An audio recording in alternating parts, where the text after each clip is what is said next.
Assalamualaikum warahmatullahi wabarakatuh. Di sini kami kelompok 4 yang terdiri dari Dewi Warsini, NIM 1864200004, dan Halifatul Mardiah, NIM 1864200008, dan Megawati, NIM 1964200033. Di sini kelompok kami akan mempresentasikan tentang sistem akuntansi hutang. Assalamualaikum warahmatullahi wabarakatuh. Saya Dewi Warsini, NIM 1864200004. Di sini kelompok kami akan mempresentasikan tentang akuntansi hutang. Yang pertama, ada retur pembelian. Sistem retur pembelian merupakan sistem akuntansi yang digunakan untuk melaksanakan transaksi pengembalian barang kepada pemasok dan pencatatan pengurangan utang. Selanjutnya yaitu fungsi yang terkait. Fungsi yang terkait dalam sistem retur pembelian ada 4. Yang pertama, fungsi pembelian. Fungsi pembelian dalam sistem retur pembelian yaitu bertanggung jawab untuk mengeluarkan memo debit untuk retur pembelian. Yang kedua, ada fungsi gudang.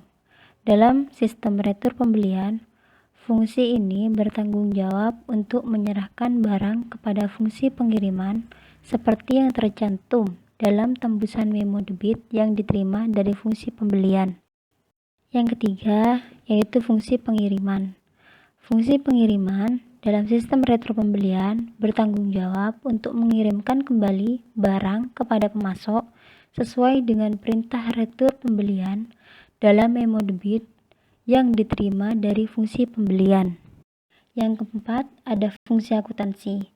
Dalam sistem retur pembelian, fungsi akuntansi bertanggung jawab untuk mencatat yang A, transaksi retur pembelian dalam jurnal retur pembelian atau jurnal umum.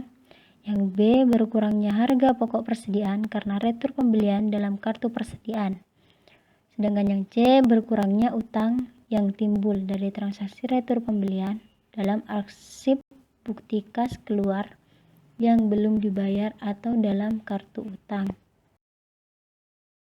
Di sini dokumen yang digunakan yang pertama itu menggunakan memo debit. Memo debit merupakan formula yang diisi oleh fungsi pembelian yang memberi otorisasi bagi fungsi pengiriman untuk mengirimkan kembali barang yang telah dibeli oleh perusahaan dan bagi fungsi akuntansi untuk mendebit akun utang karena transaksi retur pembelian. Sedangkan di sebelah kanan kalian yaitu ada laporan pengiriman barang. Dokumen ini dibuat oleh fungsi pengiriman untuk melaporkan jenis dan kuantitas barang yang dikirimkan kembali kepada pemasok sesuai dengan perintah retur pembelian dalam memo debit dari fungsi pembelian. Sedangkan catatan akuntansi yang digunakan untuk mencatat transaksi retur pembelian ada 3. Yang pertama yaitu jurnal retur pembelian dan jurnal umum. Jurnal retur pembelian digunakan untuk mencatat transaksi retur pembelian yang mengurangi jumlah persediaan dan utang dagang jika perusahaan tidak menggunakan jurnal umum untuk mencatat transaksi tersebut. Yang kedua yaitu menggunakan kartu persediaan. Dalam sistem retur pembelian, kartu persediaan digunakan untuk mencatat berkurangnya harga pokok persediaan karena dikembalikannya barang yang telah dibeli kepada pemasoknya. Dan yang ketiga yaitu kartu utang. Dalam sistem retur pembelian, kartu utang digunakan untuk mencatat berkurangnya utang kepada debitur akibat adanya pengembalian barang kepada debitur. Jika perusahaan menggunakan voucher viable prosedur, berkurangnya utang kepada debitur dicatat dengan cara mengarsipkan memo debit dalam arsip bukti kas keluar yang belum dibayar menurut nama debitur. Jaringan prosedur yang membentuk sistem retur pembelian terdiri dari jaringan tersebut. Di sini ada 3 prosedur. Yang pertama, prosedur perintah retur pembelian. Prosedur pembelian terjadi atas perintah fungsi pembelian kepada fungsi pengirim untuk mengirimkan kembali barang yang telah diterima oleh fungsi penerimaan atau dalam sistem akuntansi pembelian kepada pemasok yang bersangkutan. Dokumen yang digunakan oleh fungsi pembelian untuk memerintahkan fungsi pengiriman mengembalikan barang kepada pemasok adalah memo debit. Yang kedua yaitu prosedur pengiriman barang. Dalam prosedur ini, fungsi pengiriman mengirimkan barang kepada pemasok sesuai dengan perintah retur pembelian yang tercantum dalam memo debit dan membuat laporan pengiriman barang untuk transaksi retur pembelian tersebut. Dan selanjutnya yaitu prosedur pencatatan utang. Dalam prosedur ini, fungsi akuntansi memeriksa dokumen-dokumen yang berhubungan dengan retur pembelian atau memo debit dan laporan pengiriman barang, dan mencatat berkurangnya utang dalam kartu utang atau mengarsipkan dokumen memo debit sebagai pengurang utang. Yang selanjutnya yaitu unsur pengendalian internal. Unsur pokok pengendalian internal terdiri dari yang pertama yaitu organisasi. Dalam merancang organisasi yang berkaitan dengan sistem retur pembelian, unsur pokok pengendalian internal yang bersangkutan dengan organisasi dijabarkan sebagai berikut. Yang pertama yaitu fungsi pembelian harus terpisah dari fungsi akuntansi. Pemisahan fungsi pembelian dari fungsi akuntansi yang tercantum pada penjelasan unsur sistem pengendalian internal dalam sistem akuntansi pembelian. Yang kedua yaitu transaksi harus dilakukan oleh lebih dari satu orang atau lebih dari satu unit organisasi. Unsur sistem pengendalian internal yang dirancang untuk sistem retur pembelian adalah harus transaksi retur pembelian harus dilaksanakan oleh fungsi pembelian, fungsi pengiriman, fungsi pencatatan utang, dan fungsi akuntansi lainnya. Selanjutnya yaitu sistem otorisasi dan prosedur pencatatan. Setiap transaksi retur pembelian yang terjadi dicatat dalam catatan akuntansi melalui prosedur pencatatan tertentu. Yang pertama yaitu memo debit untuk retur pembelian diotorisasi oleh fungsi pembelian. Jika barang yang diterima dari pemasok tidak sesuai dengan barang yang dipesan dalam surat order pembelian, terjadilah retur pembelian. Transaksi retur pembelian ini harus diotorisasi oleh fungsi pembelian dengan cara membubuhkan tanda tangan pada memo debit. Yang kedua yaitu laporan pengiriman barang untuk retur pembelian diotorisasi oleh fungsi pengiriman. Transaksi retur pembelian dimulai dengan diterbitkannya memo debit oleh fungsi pembelian dan dilaksanakan dengan dikeluarkannya laporan pengiriman barang sebagai tanda telah dikirimkannya barang yang telah dibeli kepada pemasok yang bersangkutan. Selanjutnya yaitu pencatatan ke dalam catatan akuntansi harus didasarkan atas dokumen sumber yang dilampirkan atau yang dilampiri dengan dokumen pendukung yang lengkap. Dokumen ini dilampiri dengan laporan pengiriman barang yang diterbitkan oleh fungsi pengiriman sebagai bukti telah dilaksanakannya pengembalian barang kepada pemasok yang terkait.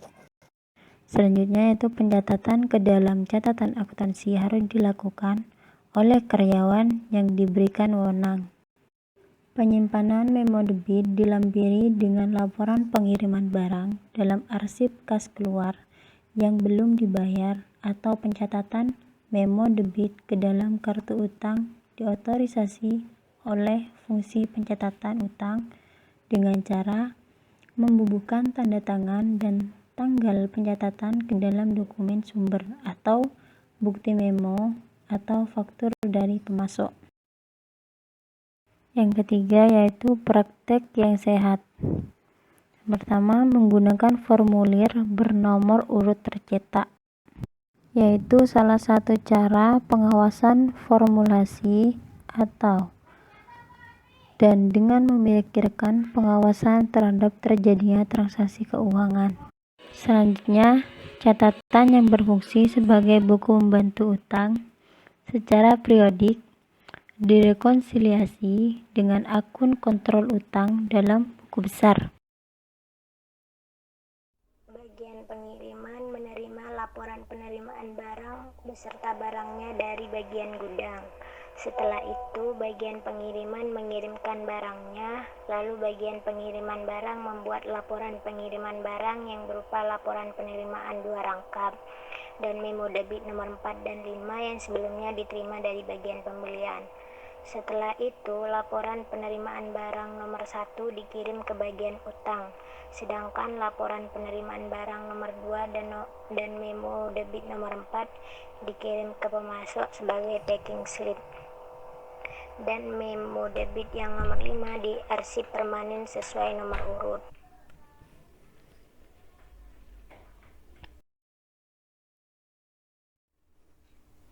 Selanjutnya bagian gudang. Bagian gudang menerima memo debit nomor 3 dari bagian pembelian, lalu bagian gudang mengirim barang ke bagian pengiriman. Dan itu memo debit nomor 3 tadi dicatat di kartu gudang. Setelah itu, memo debit nomor 3 diarsip permanen sesuai nomor urut. Selanjutnya bagian jurnal.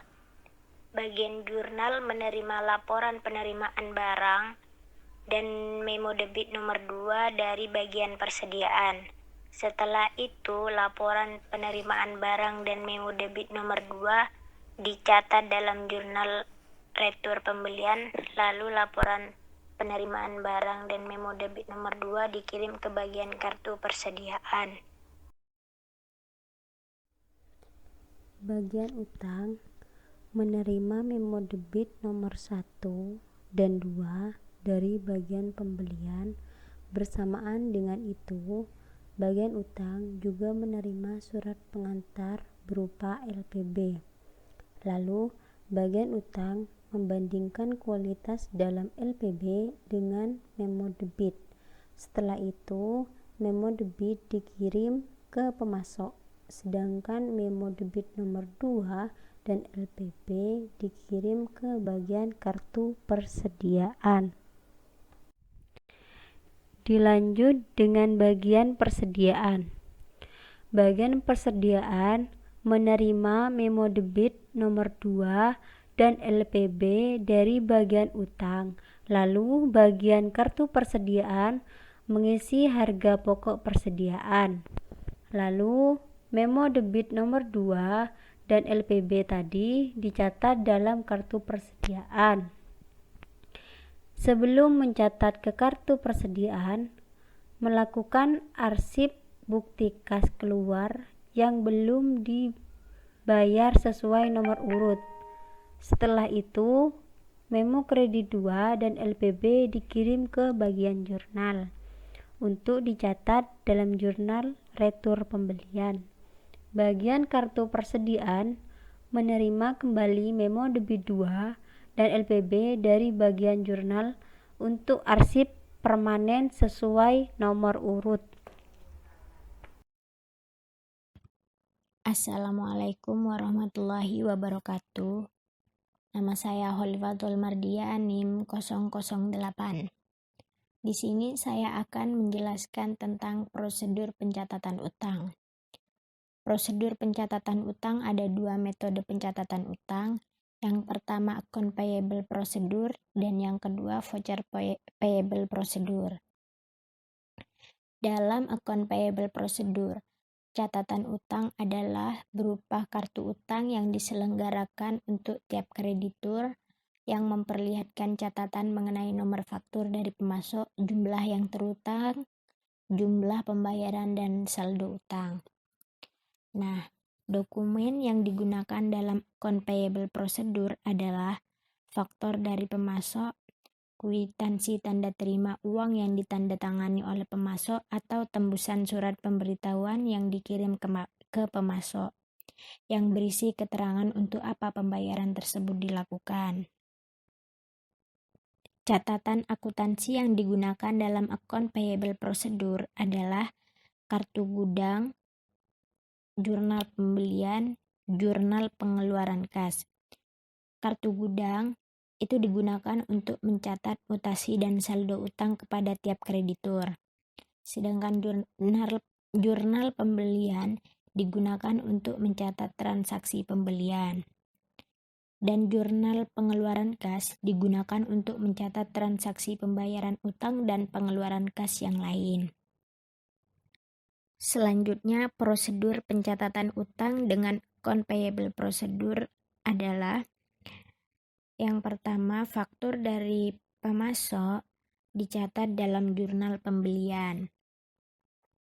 Informasi dalam jurnal pembelian kemudian diposting ke dalam kartu utang yang diselenggarakan untuk setiap kreditur. Itu merupakan pencatatan transaksi timbulnya utang. Selanjutnya, pencatatan transaksi pembayaran utang. Yang pertama, cek dicatat dalam jurnal pengeluaran kas. Informasi dalam jurnal pengeluaran kas yang terkait dengan pembayaran utang diposting ke dalam kartu utang. Selanjutnya, prosedur pencatatan utang dengan account payable procedure adalah: yang pertama, faktur dari pemasok dicatat dalam jurnal pembelian. Informasi dalam jurnal pembelian kemudian diposting ke dalam kartu utang yang diselenggarakan untuk setiap kreditur. Itu merupakan pencatatan transaksi timbulnya utang. Selanjutnya, pencatatan transaksi pembayaran utang. Yang pertama, cek dicatat dalam jurnal pengeluaran kas.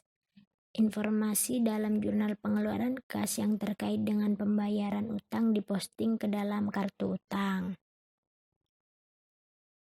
Selanjutnya, saya akan menjelaskan tentang prosedur pencatatan utang yang metode kedua, yaitu voucher payable procedure.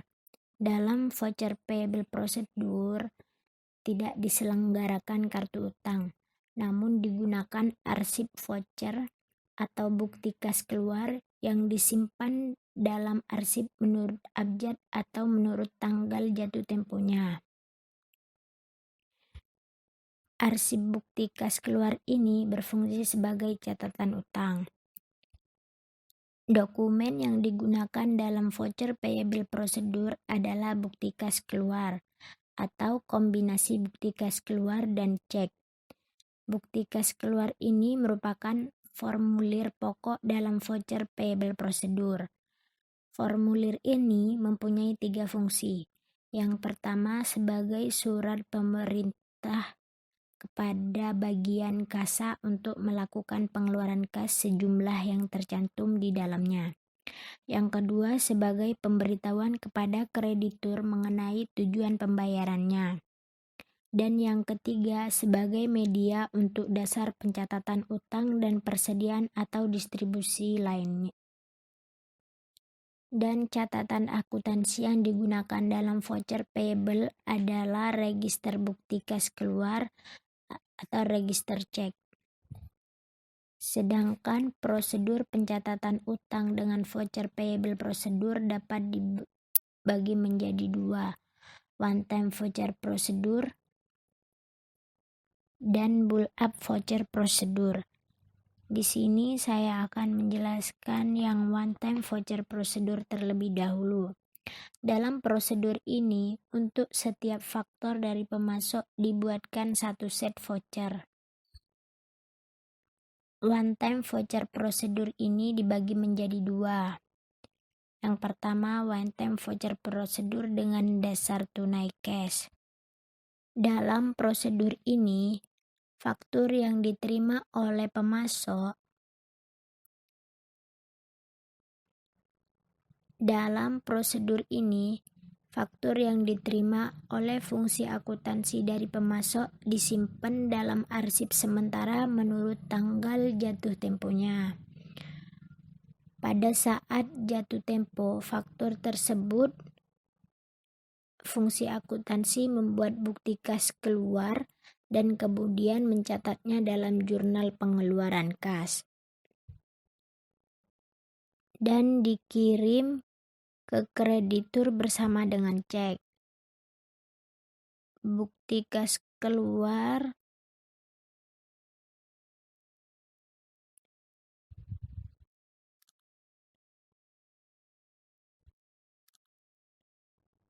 yang kedua, one time voucher prosedur dengan dasar waktu.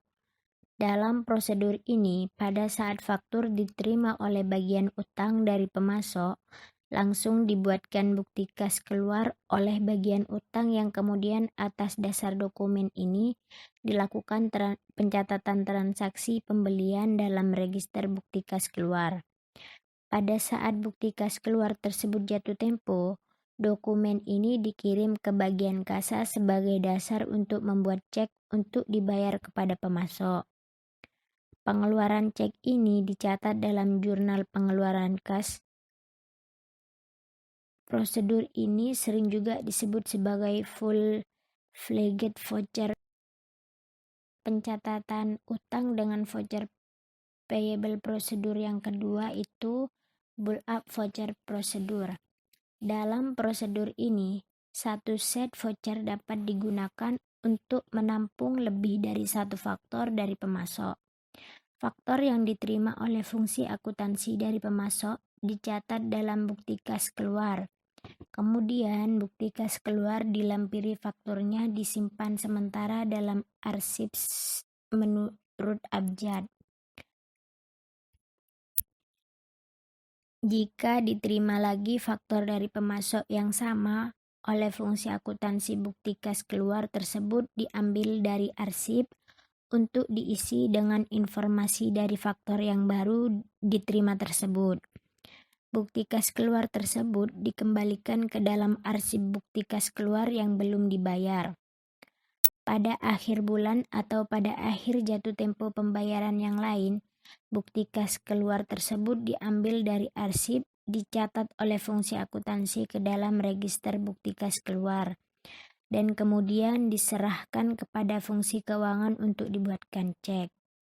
Cek ini dicatat oleh fungsi keuangan dalam register cek dan bukti kas keluar beserta dokumen pendukungnya dikembalikan lagi ke fungsi akuntansi untuk disimpan dalam arsip bukti kas keluar yang belum dibayar. Dalam prosedur ini, arsip bukti kas keluar yang belum bayar merupakan catatan yang diselenggarakan atas dasar waktu. Karena bukti kas keluar yang dicatat dalam register bukti kas keluar pada saat bukti kas keluar tersebut dibayar, hal ini berarti pendebitan akun lawan utang dilakukan dengan dasar waktu sebagai berikut. Membuat jurnal untuk semua bukti kas keluar yang belum dibayar pada saat pembuatan laporan keuangan, atau menutup semua bukti kas keluar dengan cara menjumlahkan rupiah faktur yang tercantum di dalamnya pada saat pembuatan laporan keuangan. Selanjutnya, distribusi pembelian.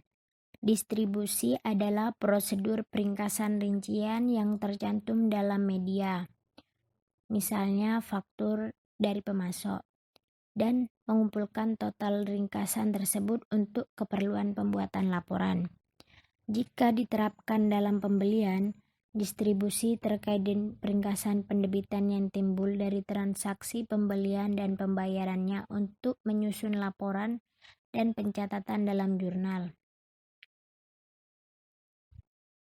Pada perusahaan kecil, pendebitan yang timbul dari transaksi pembelian terutama bersumber dari jumlah pengeluaran kas. Pada perusahaan besar, pendebitan yang timbul dari transaksi pembelian bersumber dari register bukti kas keluar atau jurnal pembelian atau dari distribusi faktur yang diterima oleh pemasok. Pada perusahaan manufaktur, klasifikasi yang umum digunakan untuk pendebitan yang timbul dari transaksi pembelian dan pembayarannya. Pada perusahaan manufaktur, klasifikasi yang umum digunakan untuk pendebitan yang timbul dari transaksi pembelian dan pembayarannya adalah 1. Untuk bahan baku. Jenis bahan baku, produk yang menggunakan bahan baku tersebut atau kombinasi di antara keduanya. Yang kedua, untuk suku cadang. Suku cadang itu jenis suku cadang. Yang ketiga, untuk beban yang berasal dari pembelian jasa. Itu menurut jenis beban, menurut fungsi atau pusat pertanggungjawaban. Dan yang ketiga, kombinasi jenis dan Di sini saya akan menjelaskan tentang metode distribusi pembelian. Yang pertama itu ada metode jurnal berkolom, yaitu ada 3 macam. Yang pertama, jurnal pengeluaran kas, jurnal pembelian, dan register bukti kas keluar. Distribusi dapat dilakukan dengan dasar waktu dengan cara sebagai berikut. Yang pertama, pada waktu bulan atau pada saat membuat laporan keuangan. Yang kedua, dasar rekapitulasi tersebut dibuat jurnal umum dengan debit biaya dan kredit utang dagang. Yang ketiga, jurnal tersebut kemudian dibalik pada awal bulan berikutnya. Selanjutnya itu ada 2 gambar atau contoh jurnal pengeluaran kas. Bisa dilihat sendiri ya, di sebelah kiri saya dan di sebelah kanan saya contohnya seperti apa.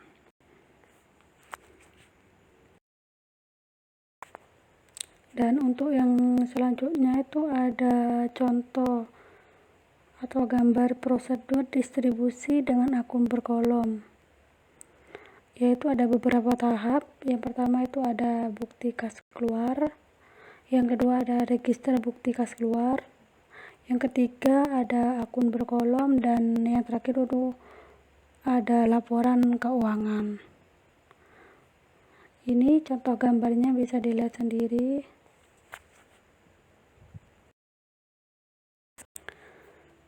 Selanjutnya itu ada 2 contoh gambar. Yang pertama di sebelah kiri saya itu ada jurnal pembelian berkolom, bisa dilihat sendiri. Yang untuk di samping kanan saya itu ada prosedur distribusi pembelian dengan jurnal pengeluaran kas berkolom.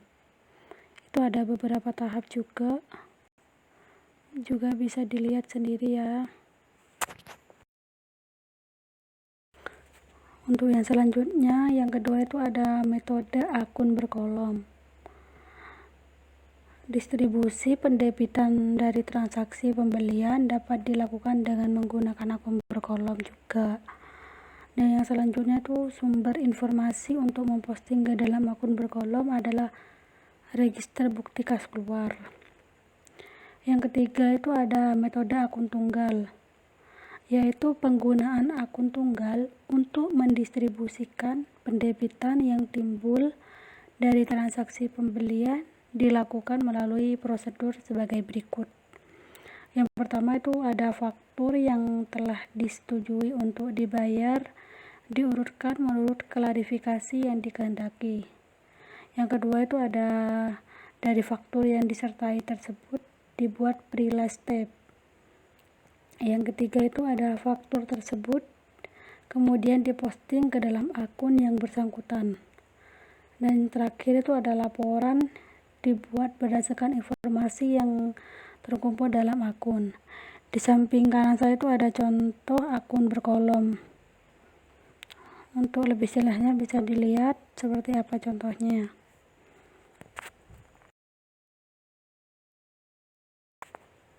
Dan untuk yang selanjutnya itu ada contoh atau gambar prosedur distribusi dengan akun berkolom, yaitu ada beberapa tahap. Yang pertama itu ada bukti kas keluar, yang kedua ada register bukti kas keluar, yang ketiga ada akun berkolom, dan yang terakhir itu ada laporan keuangan.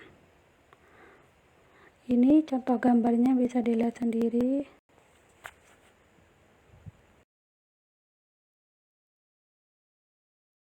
Selanjutnya itu ada contoh akun tunggal, dapat dilihat pada gambar 10.18, yaitu prosedur distribusi. Ini ada beberapa contoh akun tunggal. Lebih jelasnya itu ada, yang pertama itu ada beban upah, nama akunnya itu bisa beban upah, bisa juga dengan beban tunjangan kesehatan, yang bisa juga dengan asuransi tenaga kerja. Ini lebih jelasnya contohnya seperti apa, bisa dilihat sendiri ya.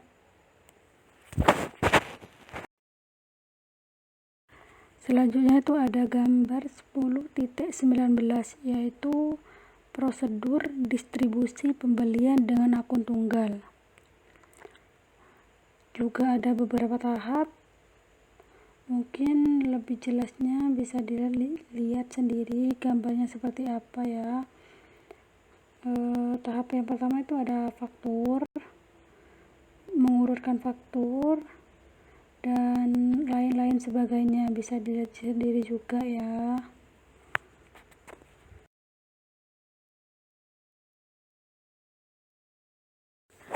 Selanjutnya itu ada metode tiket tunggal atau unit tiket tunggal.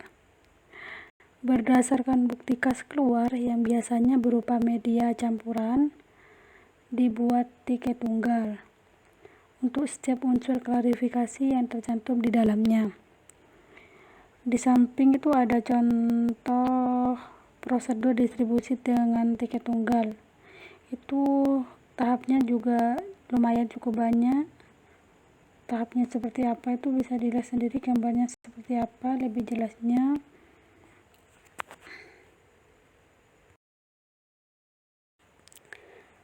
Yang selanjutnya itu ada metode distribusi dengan komputer, yaitu metode distribusi pendebitan yang timbul dari transaksi pembelian dengan menggunakan komputer, dilakukan dengan memberikan kode transaksi yang terjadi sesuai dengan klarifikasi yang diinginkan. Jika transaksi sudah diberikan kode dengan benar, proses pengurutan akan dilakukan oleh campuran melalui program, yaitu ada programnya tersendiri ya. Kerangka pembelian kode akun beban itu disusun dalam 3 jenis atau 3 macam, yaitu yang pertama itu ada jenis beban, yang kedua ada pusat pertanggungjawaban, dan yang terakhir itu ada produk atau produk. Semua transaksi pembelian dan pengeluaran kas yang menyangkut beban akan diberikan kode dengan kerangka tersebut, sehingga arsip transaksi pembelian yang berupa pita magnetik hasil run 1 dapat digunakan untuk mengupdate arsip induk beban dan selanjutnya dengan run 2. Arsip induk beban dapat digunakan untuk menghasilkan laporan beban yang berupa, yang pertama itu ada laporan beban menurut jenisnya, yang kedua ada laporan beban menurut pusat pertanggungjawaban, dan yang terakhir itu ada laporan beban menurut produk. Baik, itu saja mungkin yang bisa saya sampaikan.